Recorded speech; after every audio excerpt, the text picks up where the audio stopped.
Fala, seus cristãos cansados, graça e paz a todos os santos da internet. Infelizmente chegou a hora da gente terminar a nossa série tão legal, tão especial, tão profunda sobre o grande conflito. Esse trimestre, o segundo trimestre de 2024 foi muito marcante, porque de fato falar sobre essas coisas, sobre a controvérsia entre o bem e o mal, a luz e as trevas, Deus e Satanás, é um tema bastante intrigante que faz a gente refletir bastante sobre qual é a nossa posição no meio dessa batalha, de que lado nós estamos. E nesse último episódio a gente não poderia falar de outra coisa a não ser o triunfo do bem, o triunfo do amor, o triunfo de Deus. O texto-chave dessa semana, que é Apocalipse 21, 3-4, traz uma mensagem de esperança incomparável pra gente.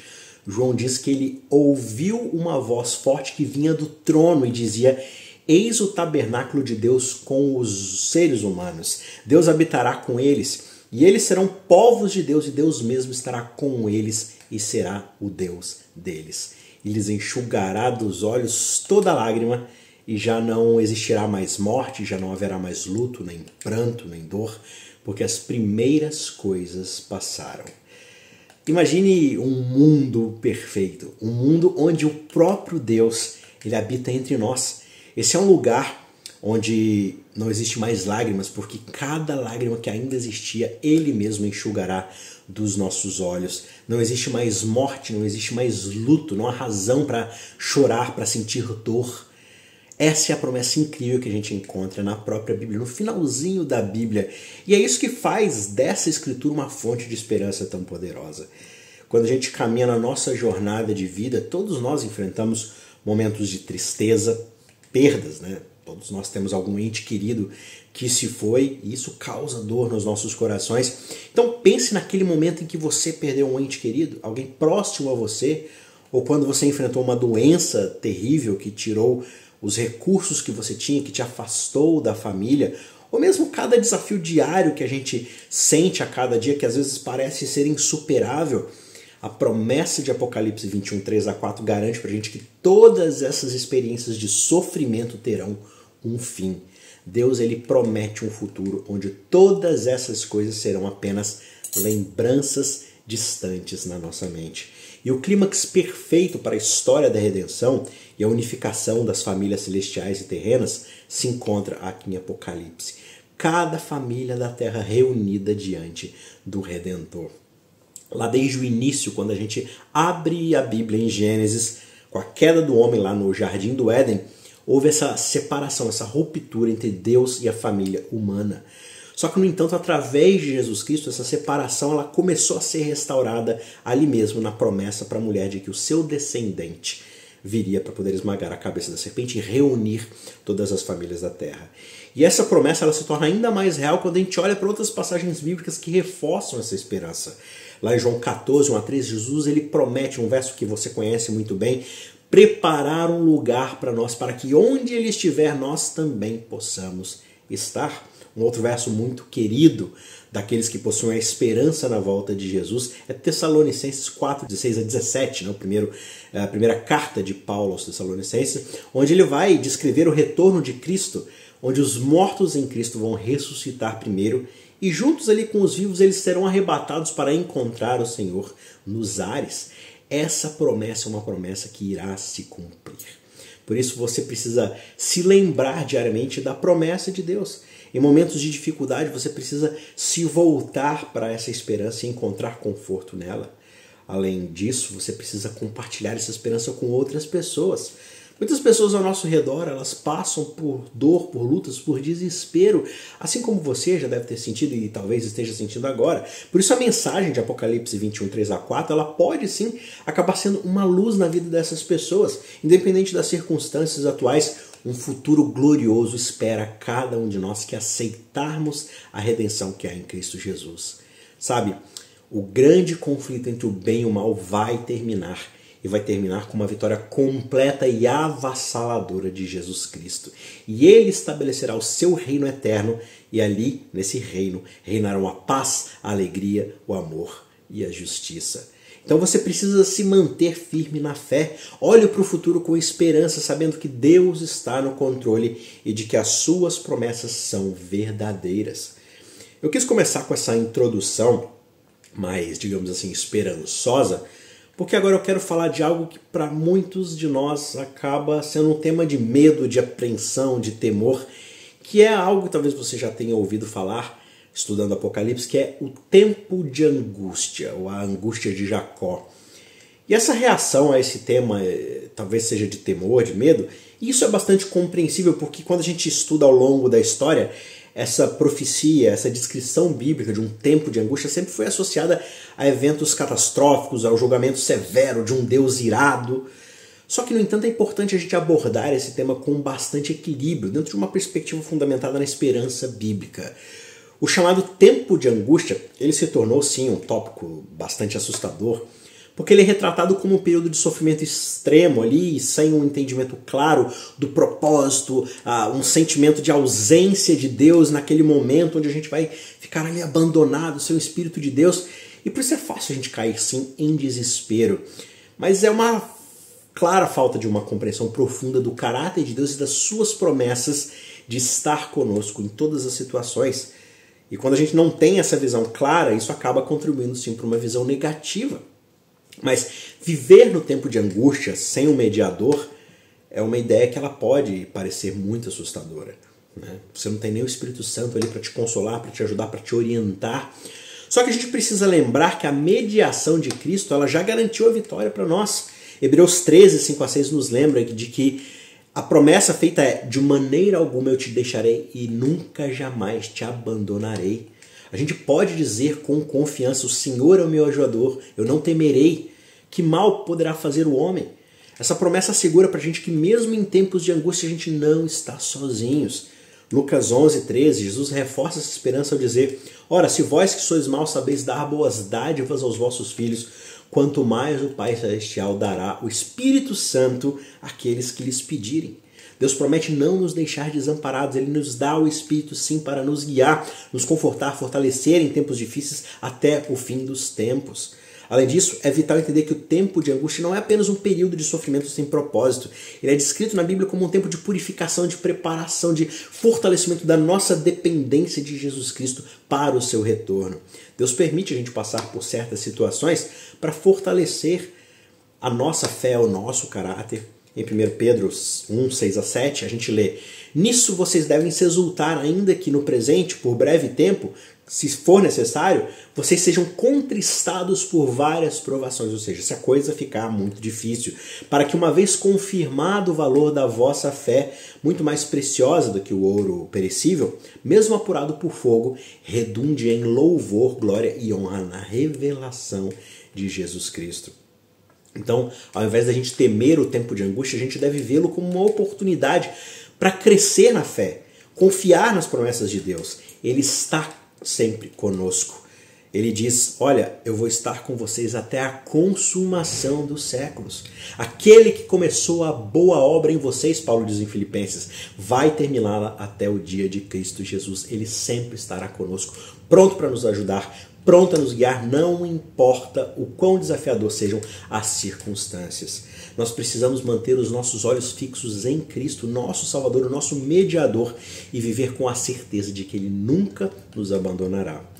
Agora, vamos voltar a falar de esperança, especialmente a bendita esperança que inspirou o povo fiel de Deus em todas as gerações, que é a promessa do seu retorno. Essa esperança, essa bendita esperança é baseada na certeza de que Jesus voltará para buscar os seus seguidores e para levá-los para estar com Ele para sempre. Lá em Tito 2,13 nós lemos: aguardando a bendita esperança e o aparecimento da glória do nosso grande Deus e Salvador Jesus Cristo. Veja, diferente do entendimento clássico do cristianismo, que proclama que esse mundo não é o nosso lar, a bendita esperança dos adventistas, na verdade, enfatiza não apenas uma saída desse mundo, mas o retorno de Cristo para transformá-lo, restaurá-lo, recriá-lo. Em vez de simplesmente abandonar a terra, Jesus promete renová-la, aperfeiçoá-la novamente. Apocalipse 21:1 fala de um novo céu, mas também fala de uma nova terra, onde Deus habitará com o seu povo, eliminando todo o sofrimento. Portanto, a bendita esperança é mais do que um escape. É a promessa de transformação e de renovação. Deus não apenas nos tirará desse mundo de sofrimento, mas Ele também restaurará todas as coisas. E essa esperança é aquilo que nos encoraja a vivermos uma vida de propósito, de confiança, de paz, sabendo que o nosso futuro está seguro nas mãos de Deus. E nesse processo de renovação, de transformação de todas as coisas, existem alguns eventos que vão tomando lugar na narrativa bíblica, como, por exemplo, o famoso milênio, os 1000 anos que são descritos profeticamente ali em Apocalipse. E durante esse milênio, a Terra é descrita como um abismo sem fundo, uma condição caótica, desorganizada, bastante semelhante à forma, ao estado inicial da criação, como você vê lá em Gênesis 1. E esse cenário não é necessariamente um lugar físico específico, mas ele representa ali, dentro do idealismo profético, a total devastação que é causada pelo pecado e pela destruição, associada ali ao que vai acontecer no retorno de Cristo. E Apocalipse descreve Satanás e seus anjos como estando confinados a essa terra desolada, destruída, e agora eles são forçados a confrontar os resultados das suas ações malignas. E eles não têm ali ninguém para poder tentar. A terra simplesmente destruída como efeito do pecado, e eles não têm mais o que fazer a quem tentar apenas, digamos assim, desfrutar dos efeitos que o pecado causou na terra. E claro que o propósito dessa reflexão forçada, ele é múltiplo. Um aspecto, por exemplo, serve como uma revelação clara de como o pecado é destrutivo, é caótico. Durante esse milênio, Satanás não tem ninguém para tentar, para enganar, e essa inatividade acaba forçando ele a encarar a verdadeira natureza da sua obra, daquilo que ele mesmo causou, o impacto devastador da sua rebelião contra Deus. Além disso, esse período serve como uma preparação para o julgamento final. Como assim? Lá em Apocalipse 20, 1-3, nós lemos que Satanás é preso por 1000 anos para que não mais enganasse as nações. E esse intervalo permite que todo o universo observe o caráter de Deus e o resultado da rebelião de Satanás. Todos vão olhar para as ações de Satanás, para as ações divinas, e entender que Deus era justo e que as proclamações, as mentiras de Satanás nada mais são do que isso, mentira. Então esse é um tempo em que a justiça de Deus ela é plenamente manifesta e a sua misericórdia é finalmente compreendida por cada pessoa, por cada ser ao longo do universo. Isso também vai acontecer, em certo sentido, no céu durante esse período. Isso é bastante importante, de extrema importância para a resolução do problema do pecado e para a segurança eterna do universo. Porque o universo jamais estará seguro enquanto a verdade não for clara e plena, enquanto todas as mentes não estiverem convencidas da justiça divina. Então esses 1000 anos, descritos em Apocalipse 20, eles serão um tempo em que os justos estarão no céu participando de um julgamento especial. E esse julgamento, frequentemente chamado de julgamento dos 1000 anos, é um tempo em que os santos, ou seja, aqueles que foram salvos, terão a oportunidade de revisar os registros de Deus. Lá em 1 Coríntios 6, 2-3, é dito pra gente: vocês não sabem que os santos vão julgar o mundo? Ora, se o mundo deve ser julgado por vocês, sois vós dignos de julgar as coisas mínimas entre vocês? Vocês não sabem que vocês vão julgar inclusive os próprios anjos, quanto mais as coisas pertencentes a essa vida? Então veja, claro que esse julgamento não é para determinar quem vai ser salvo, quem vai estar perdido, esse não é o nosso papel. Isso já foi decidido antes do retorno de Cristo pelo próprio Deus. Em vez disso, esse julgamento dos seres humanos ali, que os seres humanos irão executar, os salvos irão performar, é simplesmente um tempo para a gente entender plenamente as decisões de Deus, para confirmar a sua justiça, a sua misericórdia, para compreendermos, não, realmente Deus ele fez tudo o que era possível para salvar cada um que foi salvo. E cada um que se perdeu porque recusou todas as chances oferecidas. Deus não tem culpa nenhuma, na verdade ele fez muito mais do que nós merecíamos por sua graça. Então os salvos eles vão poder ver por que algumas pessoas que eles juravam ou esperavam que estariam ali no céu, simplesmente não estão lá. Eles vão compreender todas as razões justas por trás de cada ausência, por causa de cada presença. E essa reflexão é crucial porque garante que todo o universo veja claramente que Deus é justo em seus julgamentos. E quando a gente fizer essa, digamos assim, auditoria, revisando os registros, todos nós, todos os santos verão a coerência do caráter de Deus, a sua paciência, o seu amor, mesmo diante da rebelião tão destrutiva que o pecado ali causou. Então, isso fortalece a confiança no governo de Deus, assegura que o pecado ele nunca mais surgirá. E após o milênio, a gente vê então a significância emocional desse julgamento quando Apocalipse 21:4 nos diz: e Deus limpará dos seus olhos toda lágrima, e não haverá mais morte, nem pranto, nem dor, porque as primeiras coisas são passadas. Cada lágrima será enxugada, porque todos terão a plena compreensão da justiça e do amor de Deus.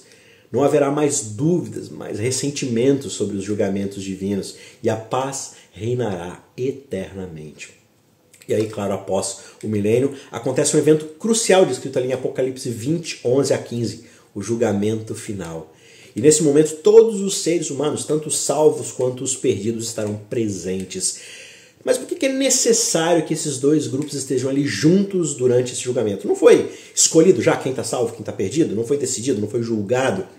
Mas primeiramente, a presença desses dois grupos garante transparência completa no julgamento de Deus. E Deus é todo a favor de transparência. Ele não é um tirano que diz, eu decidi, pronto e acabou. Ele presta contas do seu próprio juízo, da sua própria soberania. Ali em Apocalipse 20:12-13 é dito que João diz que viu os mortos, tanto grandes quanto pequenos, né? Ou seja, tanto os ricos, os poderosos, quanto aqueles mais simples, todos eles diante do trono, e aí os livros são abertos. E ainda outro livro foi aberto, que é o livro da vida, e os mortos foram julgados pelas coisas que estavam escritas nesses livros, segundo as suas obras. Então veja, esse julgamento ele é baseado em evidências claras, registradas, mostrando a justiça e a imparcialidade de Deus. Deus não joga com favoritos, Deus não escolhe por mero capricho. Deus é justo, ele é coerente. Todos terão a oportunidade de ver que as decisões de Deus foram justas e baseadas em registros detalhados das vidas de cada indivíduo. E a importância das evidências desse julgamento, elas não podem ser subestimadas. Cada ação, cada decisão, cada escolha que nós fazemos está documentada. E isso significa que ninguém vai ser julgado injustamente. Deus, na sua infinita sabedoria, permite que todos vejam os registros para que não haja dúvidas sobre a sua justiça. Esse é um momento de transparência total onde a verdade de cada vida vai ser revelada, apontando para uma aceitação ou uma rejeição final da graça oferecida por Deus através da sua fé, ou através da nossa fé no seu Filho, na salvação que o seu Filho nos garante. E além disso, a presença de ambos os grupos ali, os salvos e os perdidos no julgamento final, serve para confirmar a justiça de Deus diante de todo o universo. Os salvos poderão entender por que algumas pessoas não estão no céu, por que nós mesmos ou eles mesmos estão ali no céu, e os perdidos, aqueles que não entraram no reino de Deus, reconhecerão que eles não sofreram injustiça, que aquilo é fruto das suas próprias escolhas e da sua liberdade. A justiça na sua sentença é totalmente abundante. Paulo fala em Filipenses 2:10-11, que diante do nome de Jesus, todo joelho se dobrará e toda língua confessará. Debaixo do céu, sobre a terra, debaixo até da terra, toda língua confessará que Jesus Cristo é o Senhor para a glória de Deus o Pai. Então veja, a importância desse julgamento final reside justamente na eliminação definitiva do pecado, da rebelião, mas de cada ideia. Se houver aí uma sombra de dúvida lançada no cantinho da mente de algum ser, o universo ainda estará inseguro, ainda haverá dúvida. Então, a eliminação, a extirpação de qualquer traço de dúvida vai ser definitivamente eliminado e assim, consequentemente, o pecado e a rebelião cessarão. E após esse julgamento, aqueles que rejeitaram Deus e suas leis serão então destruídos para sempre, porque o pecado não pode reinar indefinidamente num universo de santidade e justiça. E aí, como é descrito em Apocalipse 20:14-15, a morte e o inferno serão lançados no lago de fogo, e essa será a segunda morte. E aquele que não foi achado escrito no livro da vida será também lançado no inferno de fogo, no lago de fogo, melhor dizendo. Então, esse é o momento em que o pecado é erradicado para todo o sempre. O pecado, não só como ato, mas como ideia, como potencialidade, será erradicado. Todos estarão convencidos de que ir contra os princípios divinos é o pior para qualquer um envolvido.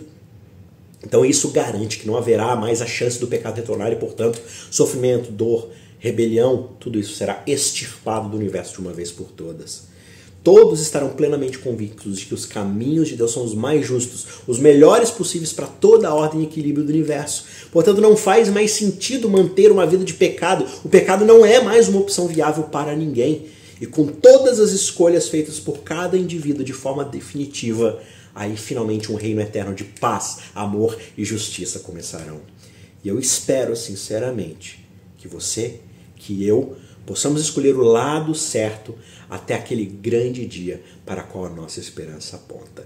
Que você esteja preparado e caminhando o tempo todo em direção ao reino de Deus, ao lado certo desse grande conflito, que um dia irá terminar, mas que um reino de justiça, um novo céu e uma nova terra serão definitivos. E que você, que eu, possamos estar lá naquele grande dia. Tá certo? Que Deus te abençoe. Foi um prazer estar com você durante esse trimestre. Eu espero você no sábado que vem aqui no canal Cristãos Cansados para a gente começar uma nova série do terceiro trimestre de 2024, que será sobre o Evangelho de Marcos. Vai ser excepcional ver os passos de Jesus, os ensinamentos de Jesus, os milagres. Então não perca, sábado que vem o Evangelho de Marcos começa com a lição de número 1, o episódio número 1 aqui no Cristãos Cansados. Por enquanto, compartilhe esse vídeo, deixe o seu joinha e não se esqueça, se você não é inscrito no nosso canal, se inscreva também. Um abraço e até o sábado que vem. Tchau, tchau.